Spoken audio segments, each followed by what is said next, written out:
High on the edge of the whispering woods, where the moonlight draped the treetops like silvery lace, lived an old, gentle owl named Oliver.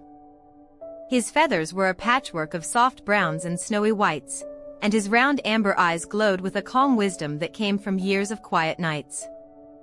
Oliver had a secret, one that no one in the forest knew about, not even the clever foxes or the gossiping squirrels. Behind his cozy hollow, tucked under a blanket of moonlit mist, lay a hidden garden. But this was no ordinary patch of flowers and shrubs. This was Oliver's midnight garden, a place that only bloomed when the rest of the world slept. Every evening, when the stars began to stretch across the indigo sky, Oliver would glide silently over the treetops, carrying a tiny lantern carved from a gourd. He would land at the garden's entrance, where two weeping willows bowed as if greeting an old friend. With a gentle hoot, he'd push open the vine-covered gate, and the air inside would shimmer like a held breath. The midnight garden was alive in ways the daytime world could never understand. Petals unfurled with faint sighs, releasing scents so soft and sweet they seemed like lullabies in the air. Silver foxgloves chimed softly in the breeze, their bells ringing with a sound only those ready for sleep could hear. Glowmoss spread along the garden paths, lighting the way in a pale green glow, and at the heart of it all stood a great moonflower tree whose blossoms opened only under a full moon. This was where Oliver tended to the dreams of the forest. Each flower held a dream, some light and playful, like chasing butterflies in endless meadows, others warm and comforting, like curling up beside a crackling fire while rain tapped softly against the window.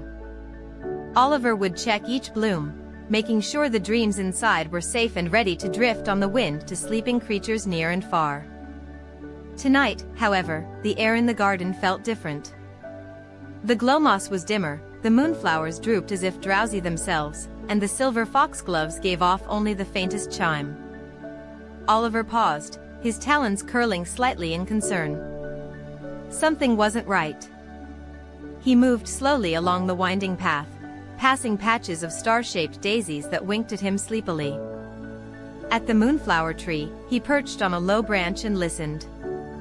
The usual hum of the garden, the quiet pulse that kept dreams alive, was faint, like it was drifting away.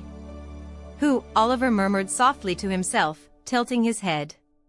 "What's troubling you tonight, my old friend?" He ran a wingtip along the trunk of the tree, and for a moment, he thought he felt it tremble. A cool breeze rustled through the garden, and Oliver caught a faint whisper, not words exactly, but a feeling, like a plea for help. Somewhere in the garden, something had disturbed the magic that kept it awake at night. And if Oliver couldn't fix it before dawn, the dreams might not reach the sleepers who needed them most. He ruffled his feathers, lantern light casting golden circles on the path ahead. Whatever was wrong, he would find it. After all, a midnight garden's job was to keep the night gentle and kind, and Oliver had promised, long ago, to protect it.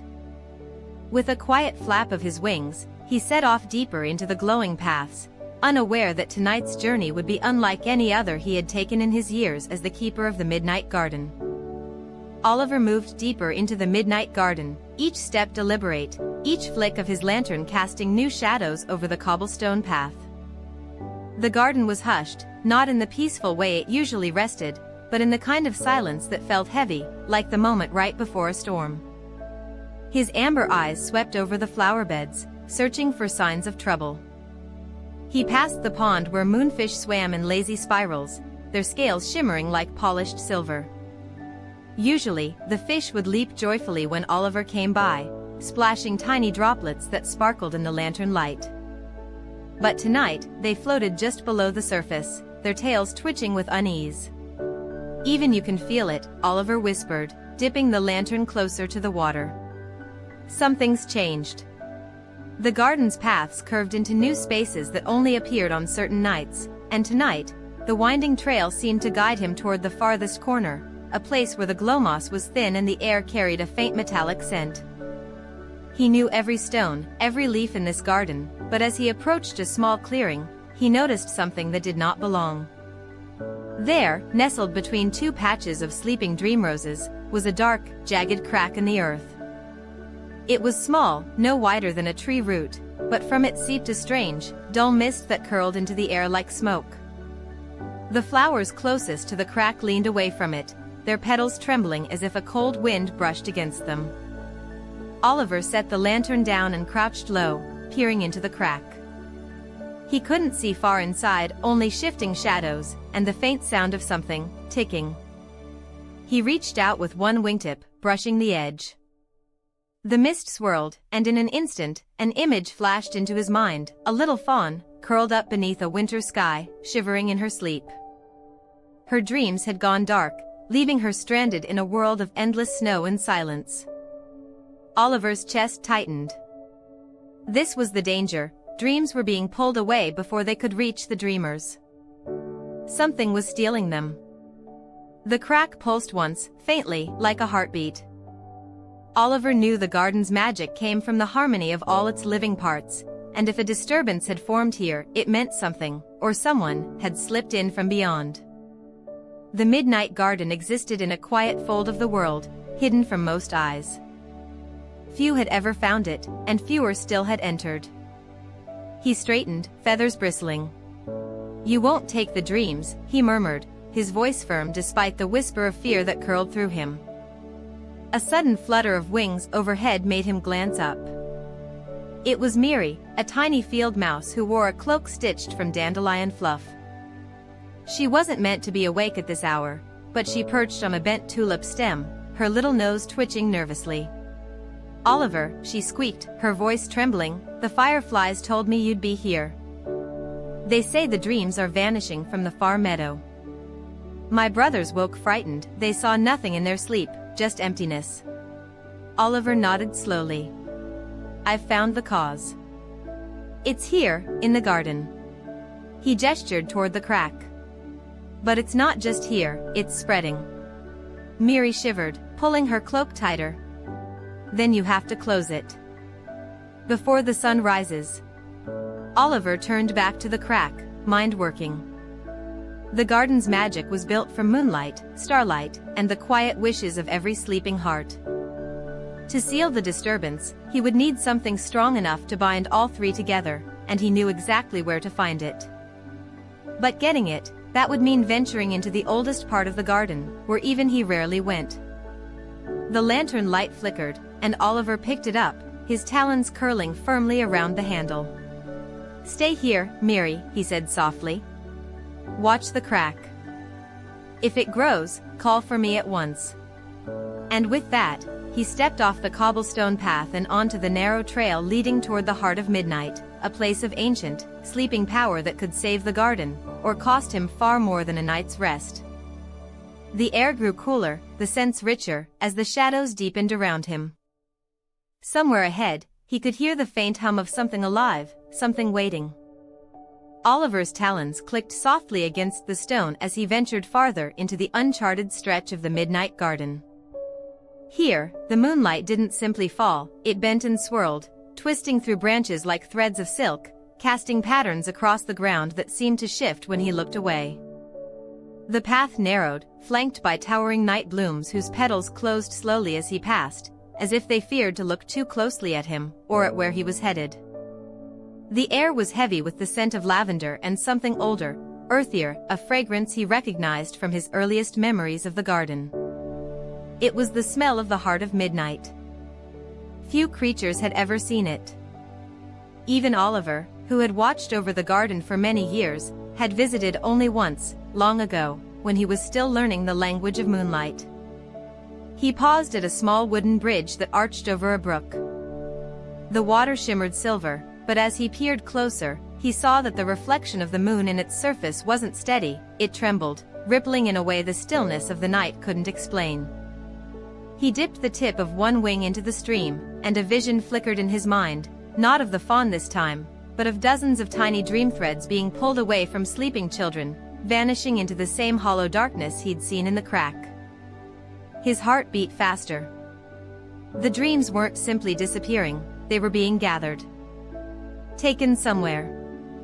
The far side of the bridge opened into a clearing unlike any other in the garden. Moonbeams didn't just light this place, they seemed to pool here, like a quiet lake of silver light. In the center rose the ancient star bloom tree, its bark smooth and pale, its branches draped with flowers that glowed faintly in the dark. Oliver approached slowly, each step measured. He could feel the air humming here, not with a sound, but with a pulse that resonated in his feathers. At the base of the tree was a single blossom larger than all the rest, the moon petal crown.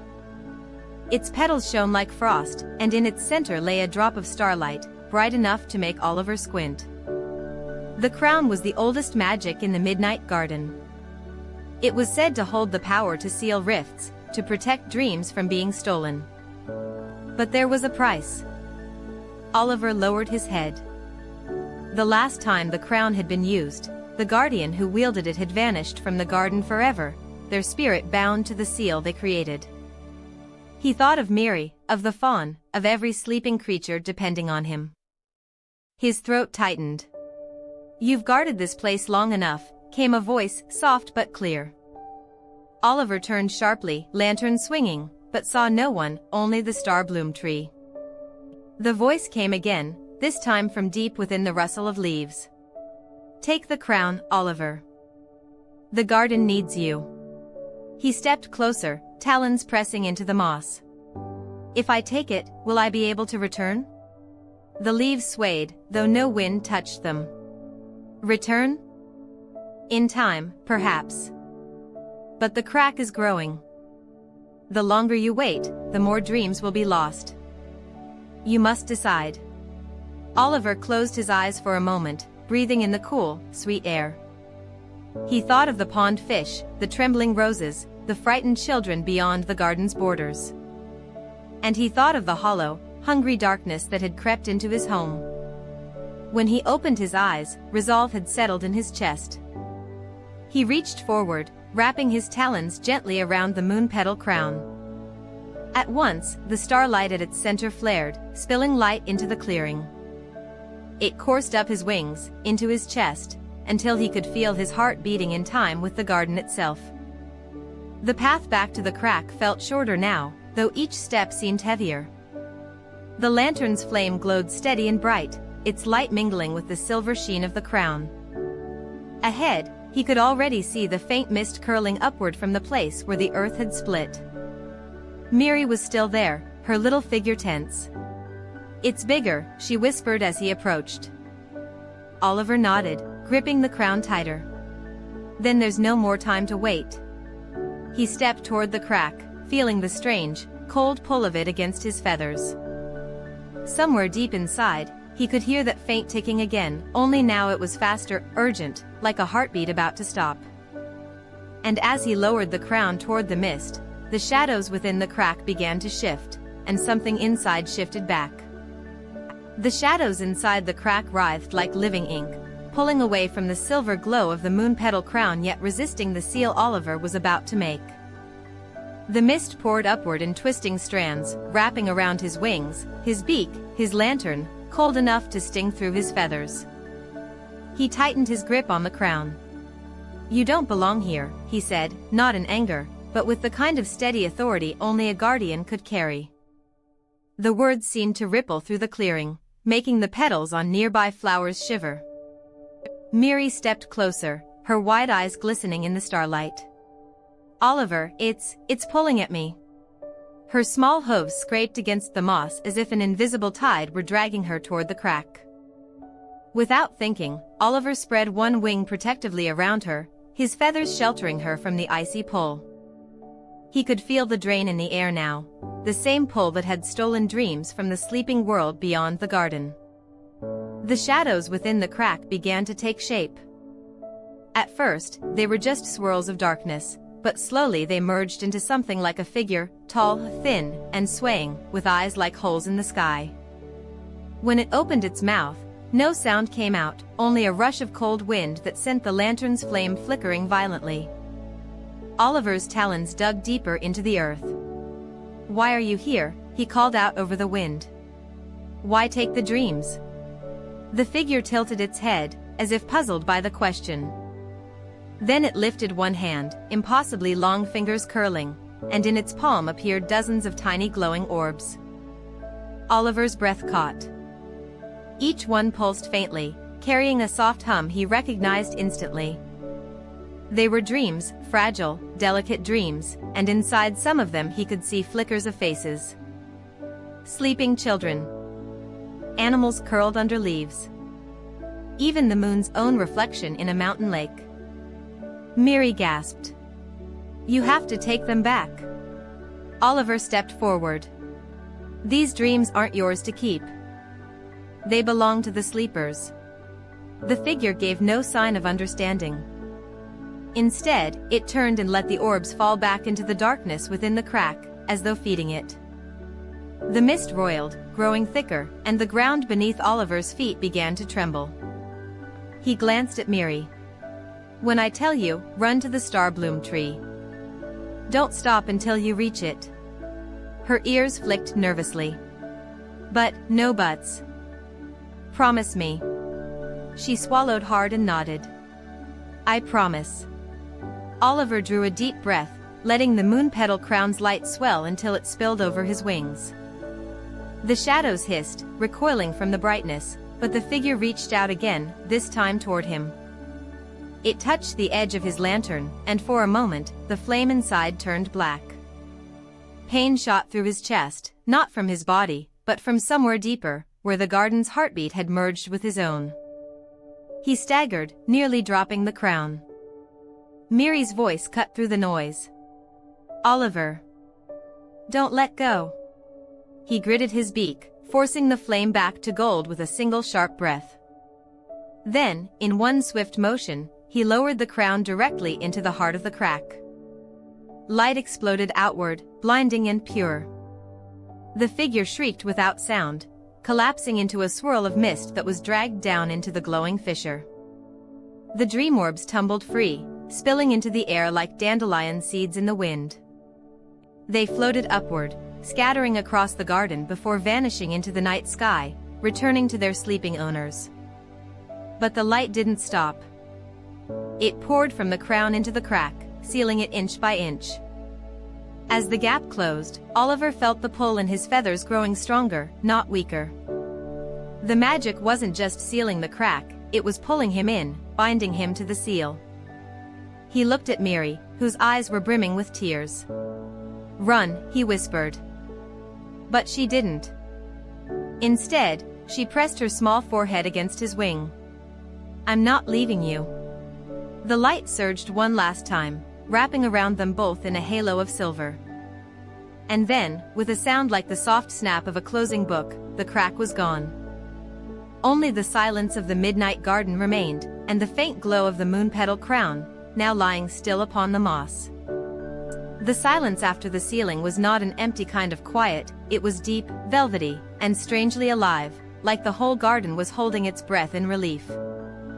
The air smelled of rain even though no clouds touched the sky, and the flowers closest to the sealed spot had opened wide, their petals trembling as if they had just woken from a long sleep. Oliver stood very still, his talons pressed into the cool moss, his lantern swaying gently from his wing. Miri stayed close at his side, her small breaths coming out in little white puffs in the chilly night air. "Is it over?" she whispered, her voice so soft it barely reached him. Oliver looked toward the place where the crack had been. The ground was smooth again, a faint silvery seam marking where the earth had been torn open. Around it, the dream orbs that hadn't yet flown home floated lazily, drifting toward the stars. "For now," he murmured. "The garden can rest again."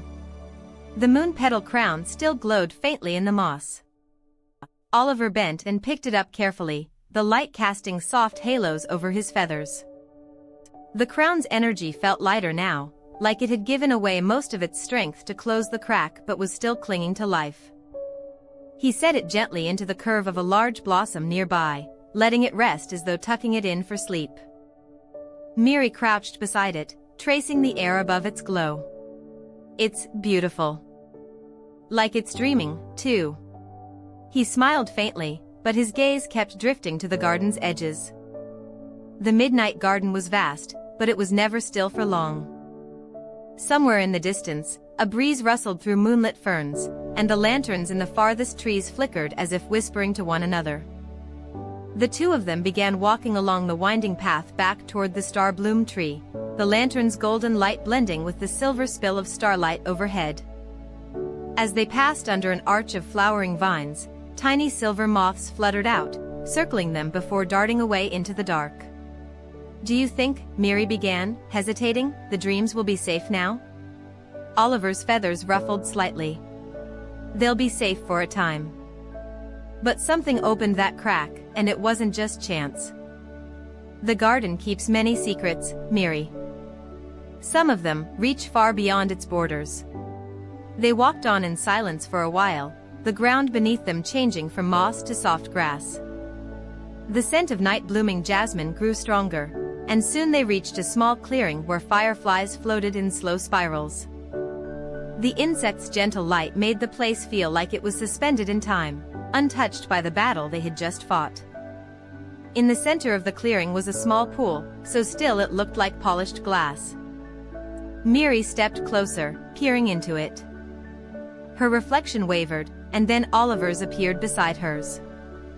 But the water showed more than just their images. Deep within, faint shapes drifted, fragments of dreams too shy to return to their owners just yet. A tiny boat made of folded leaves, a laughing fox made of stars, a silver key without a lock. Miri knelt, her voice hushed. "They're waiting." Oliver nodded. "Every dream finds its moment. When their time comes, the wind will carry them home." They stayed there for a while, watching the quiet parade of dream fragments drift through the water. For the first time in what felt like hours, Oliver let the tension ease from his wings. The garden's pulse, that gentle, hidden heartbeat, had steadied again. But when they finally turned to leave the clearing, Oliver noticed something that made him pause. On the far side of the pool, tucked into the grass, was a feather. It was much larger than his own, long, silver-edged, and shimmering faintly in the dark. He bent to pick it up. The moment he touched it, a chill ran through his wingtips. This was no ordinary feather. It hummed faintly, just like the dream orbs had, but there was an undercurrent in its song, a shadowed note, like the echo of the figure from the crack. Miri tilted her head.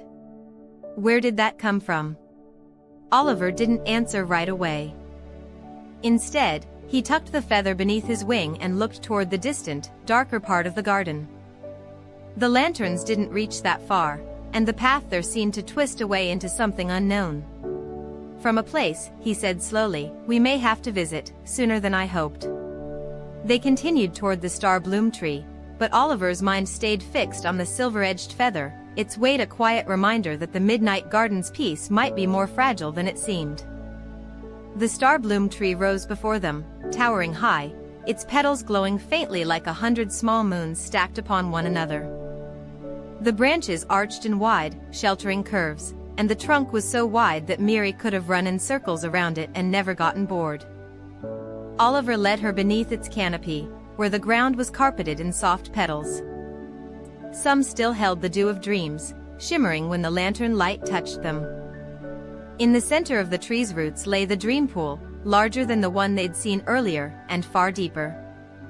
Its surface mirrored the sky perfectly, so much so that standing before it felt like standing on the edge of another world. "This is where all dreams pass before they find their way," Oliver murmured. His voice seemed quieter here, as if the place itself demanded reverence. Miri crouched beside the pool, eyes wide. "Do they all go through here?" "Yes. Even the ones that stray, and even the ones that aren't meant for this world." He set the lantern down, letting its glow mix with the pool's light. Then, with a slow movement, he pulled the silver-edged feather from beneath his wing.